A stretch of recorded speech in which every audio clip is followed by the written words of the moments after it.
Salmon need unobstructed rivers, habitat, and cold water. If you look at Alaska, we still have all the pieces. There's a lot of things threatening salmon, but their resiliency, their ability to seek out new habitat. If you're talking about a critter that really, really dials in not only the environment, but community health, it's hard to pick something more effective than salmon. Speak out for what you love the most. I feel like salmon is at my core and has rescued me over and over.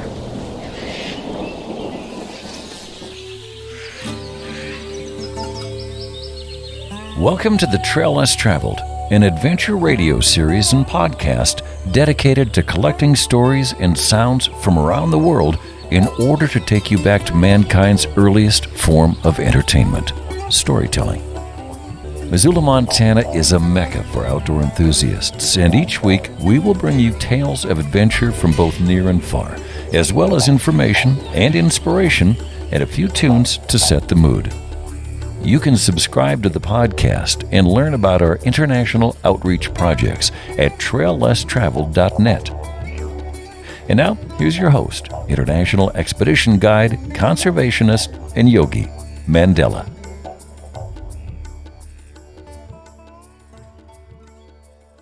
I am here at the world headquarters for Salmon State, located in Juneau, Alaska, and I'm sitting down with Heather Hardcastle. Heather is the advisor on the Salmon Beyond Borders campaign at Salmon State. That is their Transboundary campaign. We're going to get more into that in a moment, but I also want to mention that Heather is a mom whose superpower is connection and relationships, and that's incredibly critical when it comes to this work.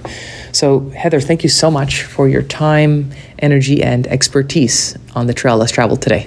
Oh, it's a pleasure to meet you. Pleasure to talk with you. Let's jump into transboundary rivers and transboundary mining. There's lots to say, but I'd like to talk to you specifically about your work with the Salmon Beyond Borders campaign.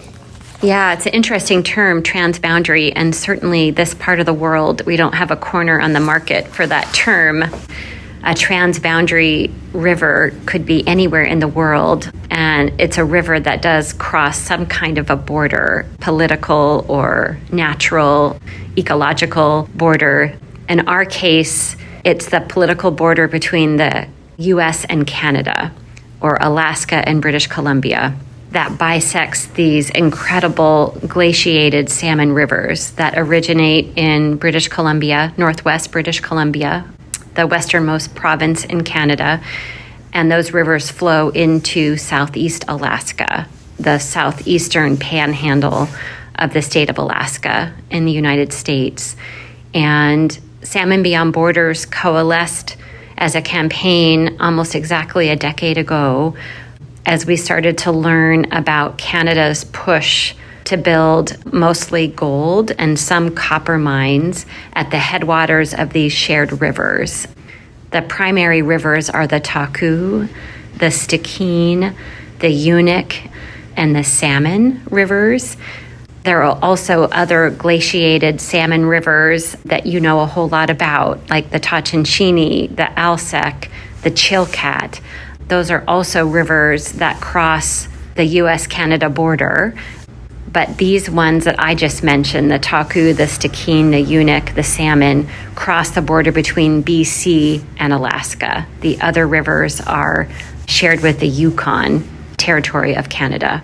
And Salmon Beyond Borders coalesced as a campaign to really create a movement of people on both sides of the border that want what's best for these rivers long into the future. Those of us on either side of this political border share the salmon, share the river, share the moose, share the caddisflies, share this whole system.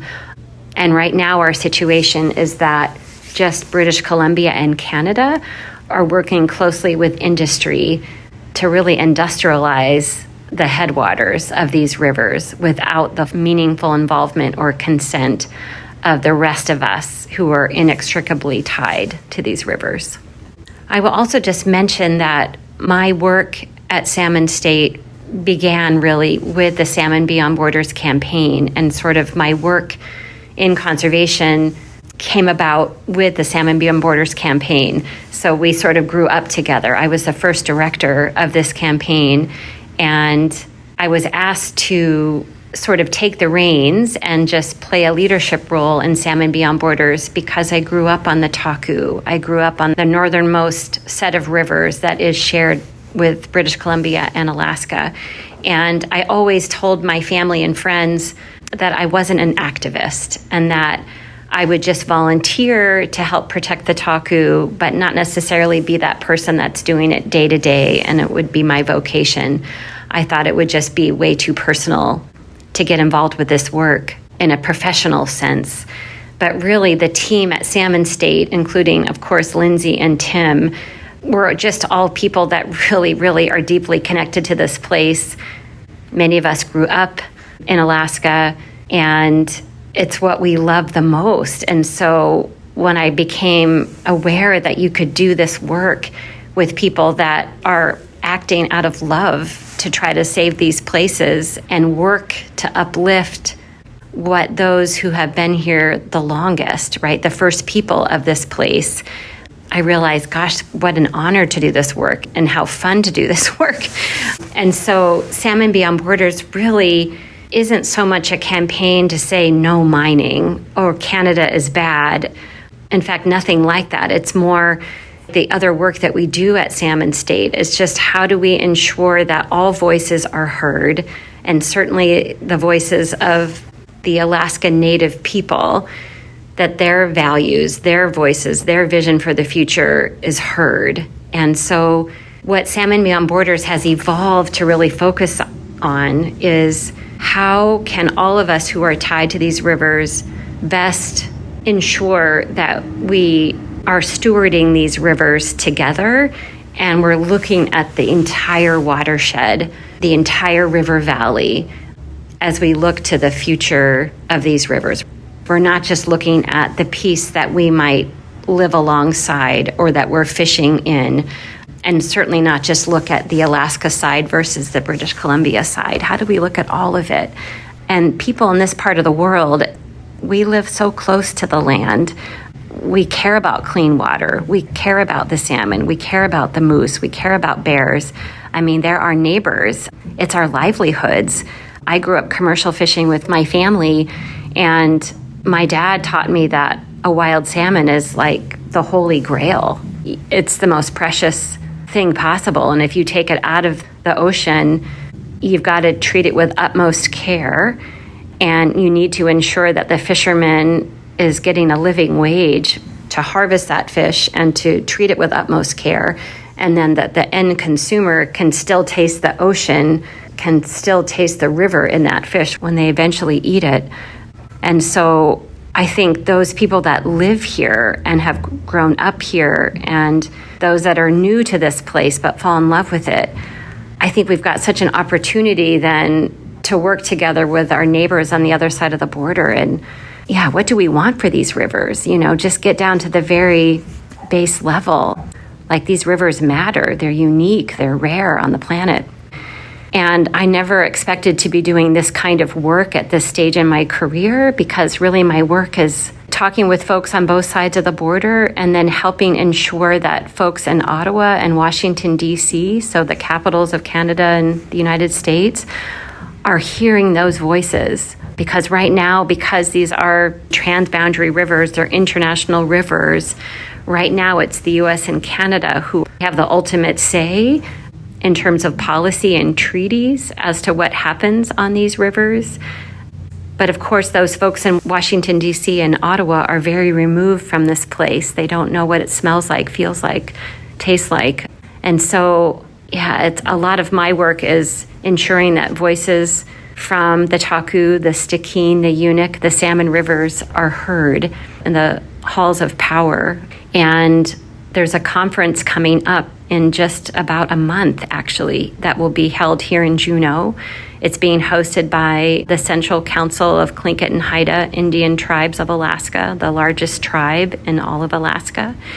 And they're convening Indigenous leaders from throughout what we call the U.S. British Columbia Transboundary region. So Indigenous leaders from Canada, from British Columbia, and Montana, Idaho, Washington, and then Alaska, to talk about these iconic large rivers that are salmonid rivers. Trout and salmon are prevalent in these rivers, and those rivers are shared by British Columbia and U.S. states and by Indigenous nations on both sides of the border. And it's a powerful time to be involved with this work because especially the Indigenous leaders and their roadmap for the future and their vision is starting to be heard and acted on by U.S. and Canadian federal officials and by the mining industry. I think there's a new day that's dawning, that we have a chance. We have a chance that the rivers in this part of the world aren't going to be industrialized as it currently feels like they could be. But communities and Indigenous leaders especially are standing up for them. I think sometimes we coalesced as a campaign of concerned citizens, really, in Alaska 10 years ago when Salmon Beyond Borders began. We had to get clear when we talked with members of the media and for folks in Florida or the UK or in South Africa, for example, in terms of us articulating why we were so concerned about Canada and British Columbia building mines at the headwaters of rivers that flowed toward us. I think we've gotten better about just articulating what our concerns really are. When it comes to hard rock, gold, and copper mining, that really does not mix with wild salmon, and it doesn't mix with these large, cold, glaciated rivers. Salmon are like the pinnacle of purity, or that's what they need in order to spawn and grow in a healthy way. And these rivers are finely tuned for different runs of salmon. And so even just a little bit of contamination in the form of copper or arsenic or cyanide can have deep ramifications for salmon that have started their journey on the Alaska side of the border, are swimming upstream to spawning areas in British Columbia, maybe 100 or 200 miles or 500 kilometers upstream. If there's contamination where they're going to lay their eggs, that's going to have an impact. And I think it's something like 1 penny, 1 US penny, 1 copper penny in an Olympic-sized swimming pool is enough to really impact the navigation of a salmon. So even if it wouldn't outright kill a salmon or cause deformities in a hatching salmon from an egg, if you just have one little piece of copper in that body of water, that can really affect a salmon's ability to navigate and to find that place where they're going to lay their eggs. And so now we're talking something like 100 gold mine projects are in some phase of exploration or operation along these rivers. And you talk about cumulative effects of this contamination or potential contamination from multiple mines. It gets really scary really quickly because that's just a lot of impact on a lot of wild salmon, which is the keystone species for these rivers. And modern mining today, and I'm sure your listeners will relate to this in places like Montana and South Africa, South America as well, so much of the American West. These mines are large scale, and the gold and copper that was mined maybe several hundred years ago, almost 1,000 years ago in parts of Rome, for example, that gold, that copper has been extracted. Now what we have today are diffuse deposits of gold and copper. And so to make 1 gold ring, for example, generates 20 tons of waste. We're talking 15, 20 Volkswagen bugs worth of waste because so much earth has to be dug up just to get little specks of gold. So you're talking so much impact on the landscape. And then also added to that, contaminants like cyanide, like arsenic, that need to be used to separate that mineral from the rock. And then the ways that waste is stored today. So even if you are able to take out that gold or take out that copper, you're left with all this waste that isn't just rock matter, it's sulfide-bearing rock. And so when that interacts with water or air, acid mine drainage or sulfuric acid is formed, and you have tons upon tons upon tons of this waste matter that in today's world at modern mines is being stored behind earthen dams underwater. And that has to hold forever. But of course, nothing holds forever. And it is quite astonishing that we're at this point in 2024 where I would call it hubris and insanity, but that is what companies are proposing and building and being permitted by our governments to do, is to dig these open pits, to crush this rock, to get out this mineral with contaminants, and then to store that waste, quote unquote, forever or in perpetuity behind an earthen dam along these rivers like the Zambezi, like the Taku, like the Stikine, that are iconic and biodiversity hotspots and inextricably linked to cultures. And this is something that's being replicated all over the world. We know we're not alone in this part of the world with what we call our transboundary rivers shared by the US and Canada. And I feel like there's such an opportunity not only for Indigenous peoples and communities to gather like they will in Juneau in just about a month from now to continue to talk about how do we ensure we just do this differently? You know, how do we work together along these rivers to perhaps not say no mining, but also to just ensure that whatever mining goes forward is going to benefit communities and Indigenous peoples. It's going to benefit the system or certainly not harm it. But I think those of us connecting in this part of the world, we can connect to others in Montana. I mean, that's already happening, but more of that happening throughout the United States and Canada and then throughout the world, because these mines are just coming online or being proposed and being explored at an exploding pace.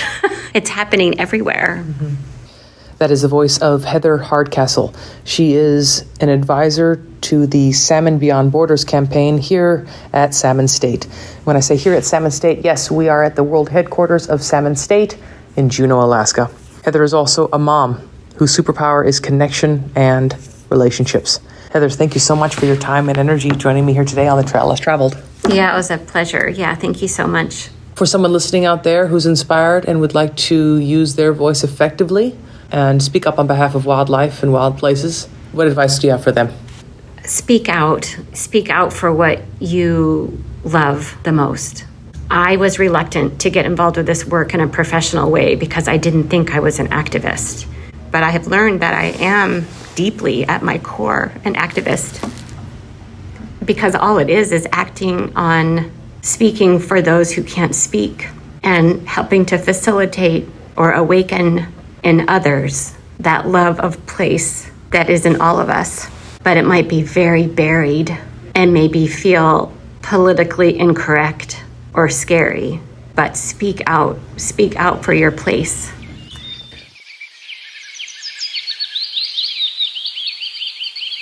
I'm currently sitting in Juneau, Alaska, and there's some rain happening outside. Some might call it an atmospheric river, but I'm sitting down right now with Lindsey Bloom. She is the campaign strategist, or her friends like to call her the campaign doula for Salmon State. Lindsey is also a commercial fisherman, a yogi, and a mom. First and foremost, Lindsey, thank you so much for setting aside the time and energy to join me on The Trail Less Traveled. You're welcome. Thanks for having me. For someone listening internationally who doesn't know what to picture when they think of Juneau, Alaska, can you talk a little bit about where we are in terms of the ecology and the geography of the area? Yeah, well, we're on brand today because we are having an atmospheric river, which is when it rains several inches in a 24 or 48 hour time frame. And I was just looking up today at the waterfalls coming down our very sharp mountains that meet the ocean here, and just the mist moving through the trees, and thinking, gosh, I just love it here on rainy days and sunny days. It's a good thing because most of them are rainy, but they're all gorgeous. Well, let's dive right into your work with Salmon State. What is Salmon State, and tell me about being a campaign strategist? Well, Salmon State is an organization, team of incredible people, a project in Alaska that exists to ensure that this place is a place where wild salmon are going to be returning to their natal rivers and streams and bringing all that amazing ocean nutrients and abundance hundreds of miles upstream as they pour through the veins and the arteries of Alaskan rivers. So we want to ensure that it remains that way for many generations to come. It's been that way since time immemorial, and our vision is that it will be forever as well. There's more than one species of salmon. Yes. And there's more than one artery or vein. I love how you put that. It really makes sense when you think about what we're working to protect. Let's talk a little bit about the salmon in terms of their connection to the people and the wildlife, including humans in the area. Yeah. Well, it's really beautiful when you talk about the 5 of them. I volunteer in my daughter's 3rd grade class, it was, last year every Friday. And oftentimes we'll have different local teachers that come in and teach about the ecology and different animals and stuff. And so I'm trying to remember the way you hold up your hand, you got 5 fingers on your hand. And so the first and smallest kind of salmon is the pinky. And so you stick up your pinky, and those are the pink salmon. Then on the ring finger, you would have your silver, the coho, where you wear your silver ring. The king would be the middle finger. So that's Chinook or king salmon. A sockeye, because you might poke someone in the eye, was the pointer finger. What am I missing? Chum, thumb, chum, dog salmon. Yeah. I love that. Thank you so much for describing that on the radio. I hope people listening at home You got to hold up your hand to do it, and then you'll pull your fingers out. Yeah. I love it. And tell us a little bit about the journey that these salmon make.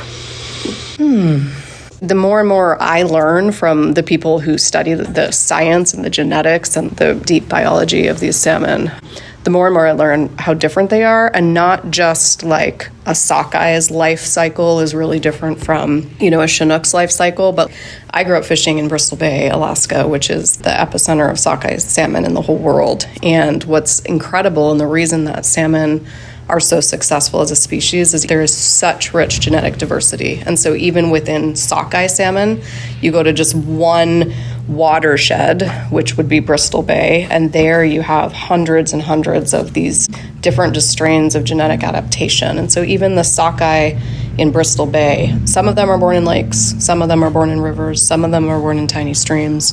They spawn in all different kinds of locations, so that if something happens in a lake, ecosystem, 1 year or 2 years or 3 years, the stream and the river spawners would survive, and vice versa. Even in the lakes, there's beach spawners, and then there's deeper lake spawners. They talk about it like a stock portfolio. It's that diversity which creates the resiliency over generations, because they can bounce back even from climate change, So I just find so much depth of wisdom for humans in the way that salmon have adapted to thrive and survive where we are. Then coming down to Southeast Alaska, there's so much diversity here. Pink salmon are so amazing. They come, I don't know as much about pinks, so I can't remember how long they spend in freshwater, 1 or 2 years, and then they go out to the ocean for 1 or 2 years. But again, so much diversity. And the way that the fisheries managers and scientists talk about it, they have all these different code names. You have 1 river, 2 ocean fish, 2 river, 3 ocean fish, and every combination possible. So they're born in the freshwater. They imprint with their olfactory systems on that natal stream or water body in which they're born. They stay for anywhere from 1 season to 3 years in freshwater. Anadromous fish are the only creature on Earth, except for some belugas and marine mammals that swim up and down, that have the infrastructure to survive in fresh and salt water. They'll go out to sea for years and years, feed, get really fat on marine nutrients, and then they bring it home exactly to where they were born, again, using their olfactory senses to smell their way home.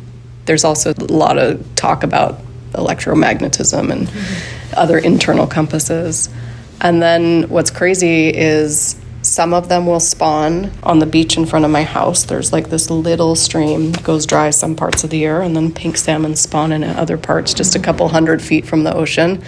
And then you have rivers like the Alsac, the Yukon, the Kuskokwim, where they'll travel hundreds and hundreds of miles upstream before they spawn.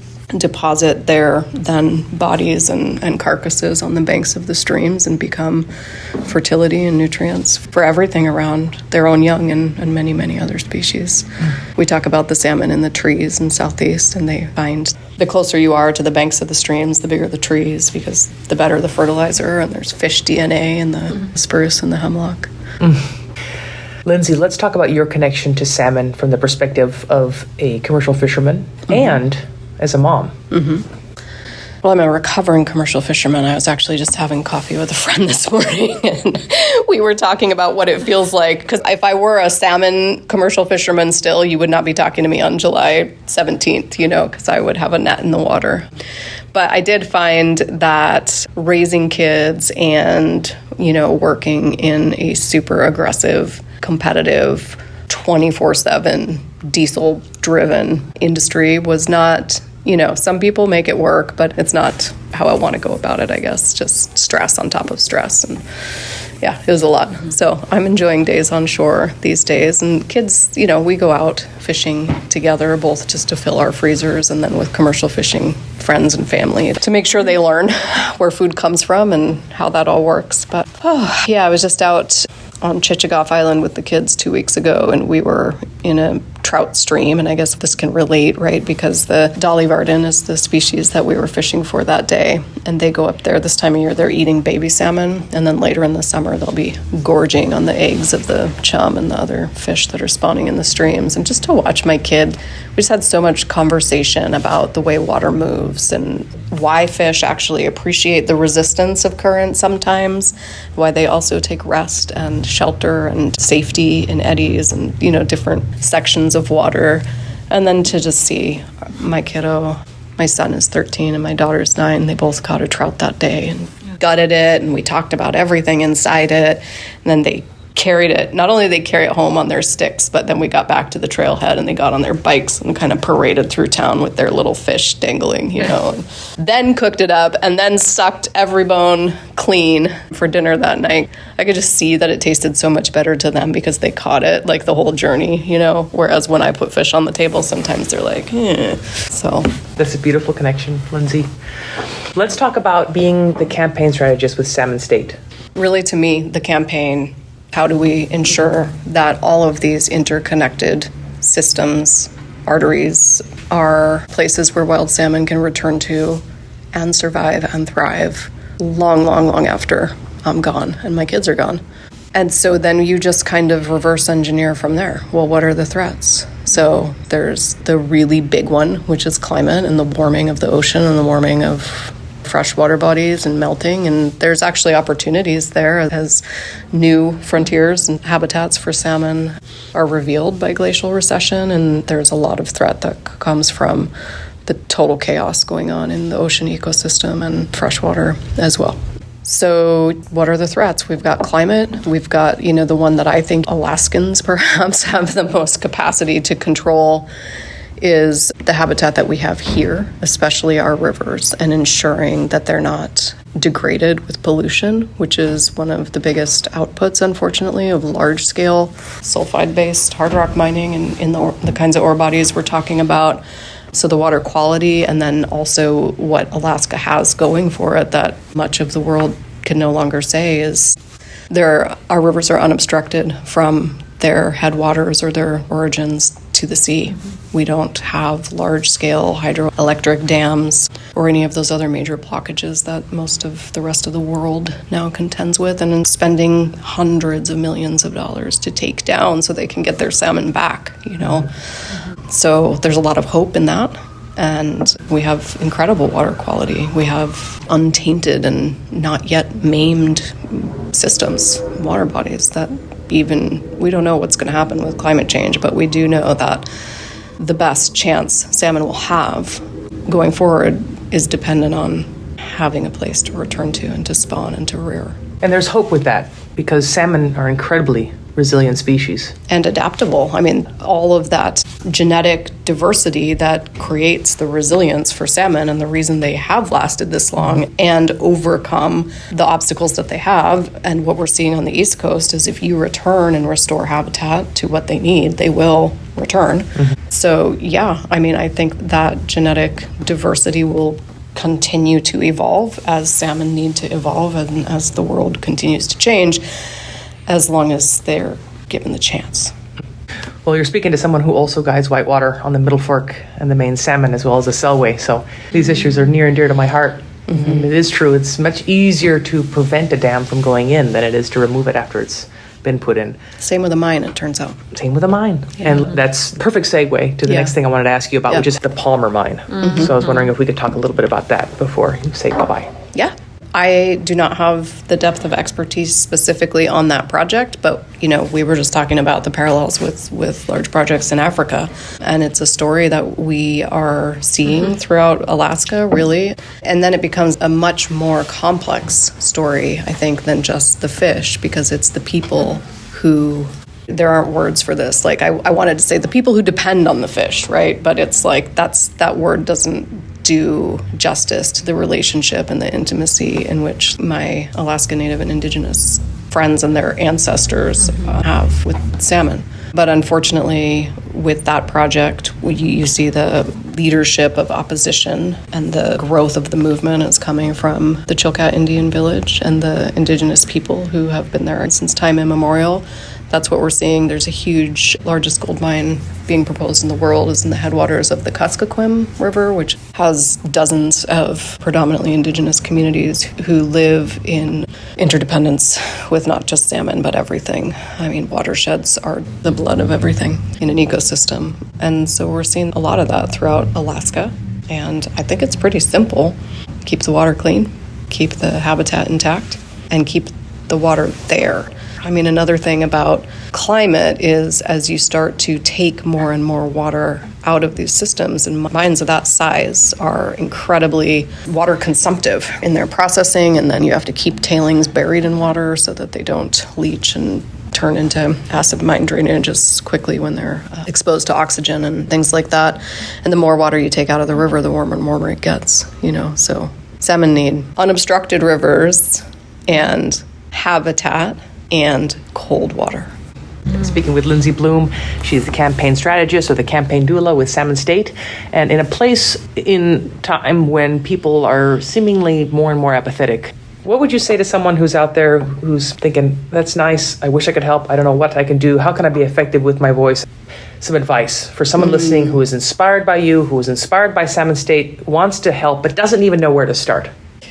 I love that question, but I could answer it so many different ways. Most people who are thousands and tens of thousands of miles away from us, I think, enjoy seafood and enjoy eating out of the ocean or the stream. And so I feel like to those people, we often say vote with your fork to really know where your food is coming from. And I actually really encourage people to eat seafood from Alaska that is wild and sustainably harvested, because the more and more value that it has, the more and more protected it will be. And I think you really see that in the case of long battle that we've been involved in for the last 20 years of my life, was fighting and preventing the proposed pebble mine from being developed in Bristol Bay. And that's where a majority of wild Alaskan sockeye salmon comes from.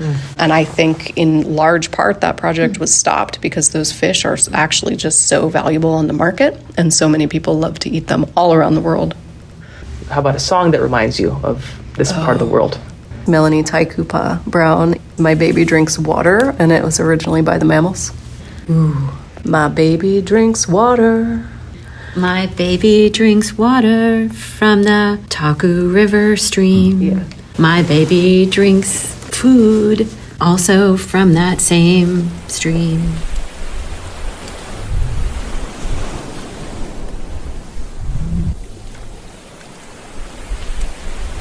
I'm sitting here in Juneau, Alaska, located in southeast Alaska. Is this the office of Salmon State? Yeah. World headquarters. World headquarters for Salmon State. That's the voice of Tim Bristol. He is the executive director of Salmon State. And Tim is a long-time conservationist here in Alaska. He has also worked on the timber wars and the conservation of the Tongass. First and foremost, I just want to say thank you, Tim, for your time and energy joining me here today on The Trail Less Traveled. Oh, my pleasure. Thanks. Let's talk about the evolution of Tim as a conservationist. So how did you come to be here today?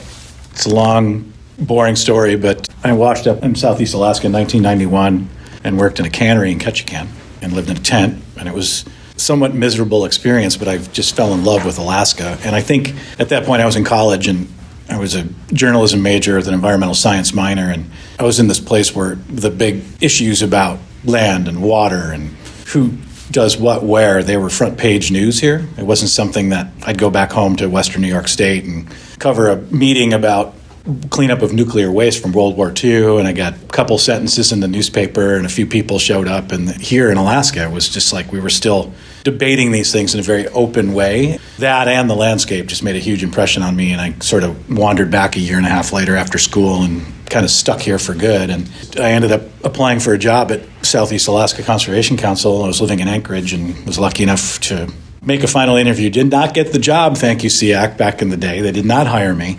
But I did end up doing some work in South Central Alaska using Exxon Valdez oil spill money to purchase habitat in the zone that was affected by the oil spill. And that really put the inspiration in me to sort of work with really diverse sets of citizens to move to conservation action. And it was such a win-win, right? We used Exxon money to purchase conservation easements and fee simple title to land that had been impacted by the oil spill and created a whole new state park at Shuyak and gave huge infusions of cash to some native communities that were facing these terrible options, right? They kind of had the ocean cut off from them because of the oil spill.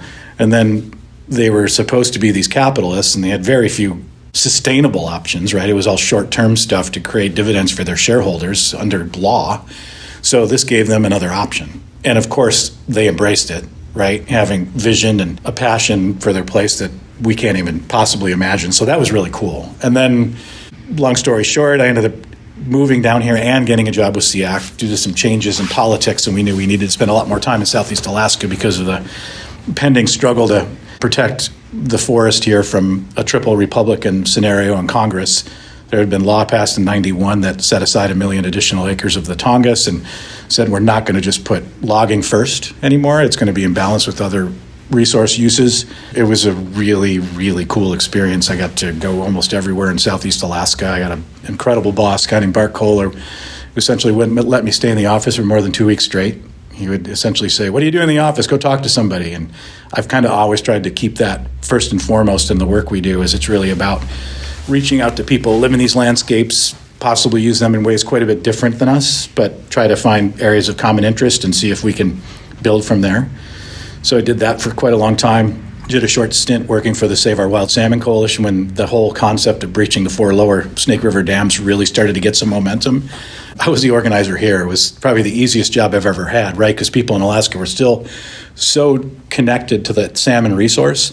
And those dams have such a huge negative impact on fishing in Southeast Alaska that, I was getting all these resolutions from all these communities calling for dam removal, and everybody at Save Our Wild Salmon down in Oregon and Washington thought I was like the greatest organizer of all time. I'm like, no, you guys, this is like the easiest thing I've ever done.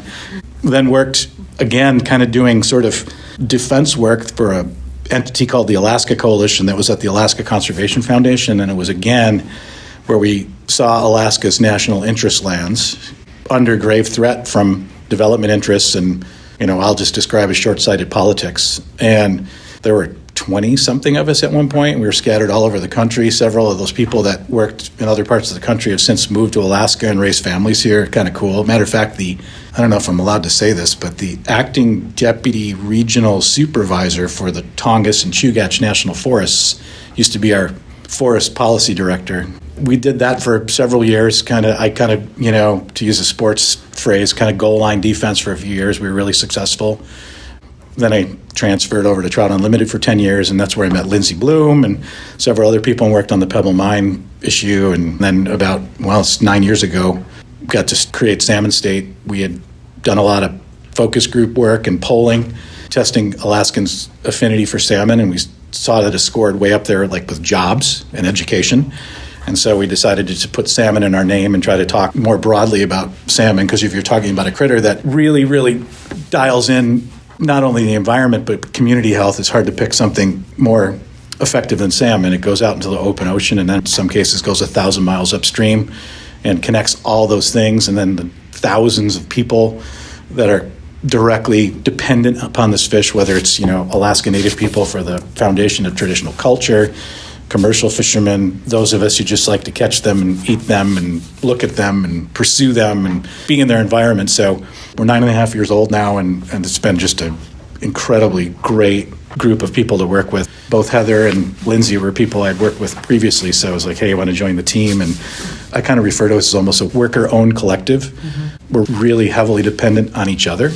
Our brain power and our passion and are willing to just sort of continue to show up and do good work. Mm-hmm. And it's a little bit of a departure from what you see in usual NGOs. We have this board of directors, and we kind of just work very closely together to come up with the things we want to work on, and then just work at it as hard as we possibly can.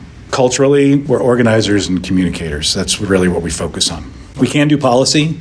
We have a really bright person in Homer, Loretta Brown, who's a lawyer and is a brilliant policy mind, but it's always sort of bundled together with how are we going to take these policies and translate them into ways that work for normal people that don't have the privilege of thinking deeply about this stuff every day. Alaska is really sort of this chance to still get it right. We have our challenges, mostly with resource development and short-sightedness, but if you look at Alaska, we still have all the pieces. You know this. We still may have a chance to get it right. There's a lot of things threatening salmon, but as Lindsey talked about, their resiliency, their ability to sort of seek out new habitat. I just read an article this morning saying that more and more salmon are heading north into the Arctic as it becomes ice-free. I think those kind of things are really important, and from the U.S. perspective, Alaska really is different for a lot of reasons, and most significantly, we haven't discarded any of the pieces yet. My coworker, Rachel James, just worked on a project where we're trying to keep 28 million acres of the state that had been sitting in a wilderness status for the last 50 years. In that wilderness status, there was a big push at the end of the last Trump administration to unravel those protections and open all of that 28 million acres, state-sized landscape, to oil and gas development, mineral claims and mineral development, and a whole bunch of other industrial uses. They didn't get it done. Some wonderful people in public service in this administration took this issue under their wing, and we're hopeful that we'll see a final environmental impact statement and record of decision out of Secretary Holland that will keep that 28 million acres withdrawn from development. Those lands interconnect with a bunch of established conservation system units that were created by Congress in 1980. So when you start thinking about resiliency, connectivity, like there's no place in the United States that's comparable. You'd have to go to a place like Africa, right, to be talking about that kind of scale. Mm-hmm. And it's a message of hope. It also means that people have to pay attention and be willing to weigh in their own way. So I think, just overall, Alaska really is still this landscape of hope. And it's one for us, I think, to just remind ourselves of while we do this work day in, day out. Sometimes it can be a little daunting, bit of a grind. I can say that after 29 years. Well, Lindsey spoke a little bit about climate change, and I was hoping that one of you would be willing to talk about transboundary rivers and transboundary mining. I'm surprised how many people don't know about this, specifically people in Montana, Idaho, and Washington, who, as well as Alaska, need to be aware of transboundary rivers and transboundary mining. You're talking about very large-scale mineral development in northern British Columbia, and the headwaters of these rivers that flow from BC and into Alaska. Essentially, it's so remote. There's so few people living there. It's so far away from population centers that it just hasn't received the attention. And one of the challenges we always face, it's much easier to gain attention, to garner the support or the opposition of the public when it's at that decision point. And it's not too late for these rivers. We still feel like we have the opportunity to create some kind of international governing body that could slow down and in some cases stop some of this mineral development in the most sensitive habitat. But that's a long, deliberative process. And, the old adage in the press is if it bleeds, it leads. And we weren't at that inflection point or that crisis point. And so that's been part of the education. And then On the Canadian side of the border, we've seen just incredible foot dragging from the British Columbian government. Mining is such a huge part of their economy, and it's incredible how Canada puts on that wonderful sustainability face, but underneath it, they're running all over the world, creating havoc with their mineral industry. Trying to point to the Canadians as the bad guys is not always the easiest thing to do.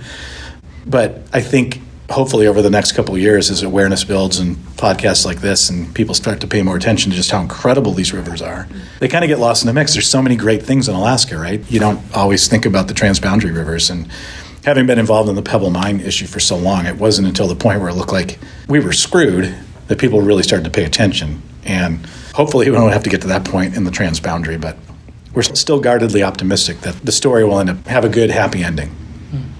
That's the voice of Tim Bristol. He is the executive director for Salmon State. And as we spoke about earlier, salmon as a species are incredibly adaptive and resilient. And I feel like as an executive director, you also need to have some of those traits. So what have you learned from salmon? Wow, that's an interesting question. I think determination and consistency. I was talking to my wife about this yesterday, and the longer I do this, I'm more impressed with consistency. Just showing up, being willing to work hard and overcome obstacles, even if they seem insurmountable. And I think salmon really are emblematic of that.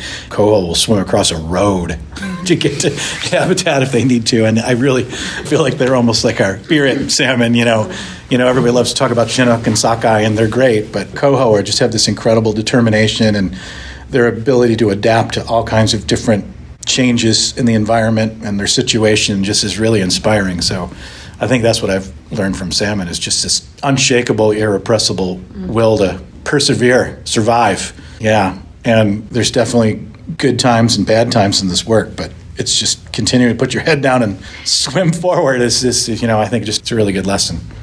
Tim, what advice would you share with whoever's listening out there who's inspired by your story and the story of salmon and Salmon State? Figure out what you're good at and what you have a passion for, and then spend your time doing that. I think that's probably the same kind of advice that you would give, right? I think as long as you do that, you're going to probably be pretty successful.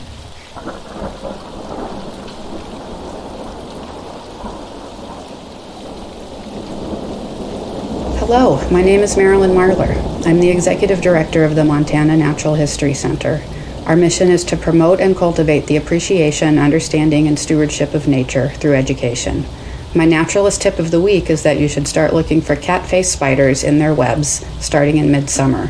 The spiders are about the size of your thumb, and they are not dangerous to people. They weave beautiful, large circular webs under the eaves of buildings, under deck railings, and in fence braces.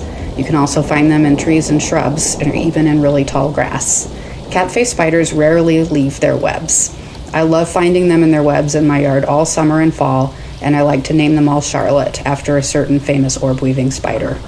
For more information and to become a member of the Montana Natural History Center, visit montananaturalist.org.